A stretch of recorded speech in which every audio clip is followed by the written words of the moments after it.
आज हमने बनाई है बुलेट प्रूफ कॉफ़ी। ये बुलेट प्रूफ कॉफ़ी बॉडी को एनर्जी देती है, दिमाग और शरीर को चुस्त रखती है और वज़न को घटाती है, क्योंकि इसे पीने के बाद काफ़ी देर तक भूख नहीं लगती। इसमें हेल्दी फैट्स होते हैं, कार्ब्स नहीं होते, इसलिए ये ब्लड शुगर को नहीं बढ़ाती। तो चलिए कॉफ़ी बनाना शुरू करते हैं। हमने एक पैन लिया है, इसमें 1 कप पानी डालेंगे। गैस को फुल पे रखेंगे और पानी में उबाल आने देंगे। पानी में अच्छे से उबाल आ गया है। अब गैस को बंद करेंगे और पैन को नीचे उतार लेंगे। अब इसमें ½ टीस्पून कॉफ़ी डालेंगे।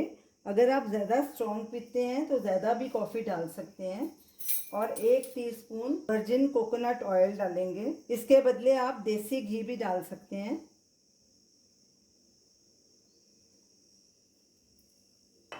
अब इसे अच्छे से ब्लेंड कर लेंगे।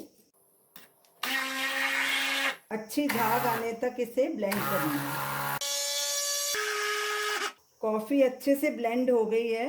अब इसे कप में डालते हैं। हमारी बुलेट प्रूफ कॉफ़ी तैयार है। आप इसे ज़रूर ट्राई कीजिए और हमें अपना फीडबैक दीजिए।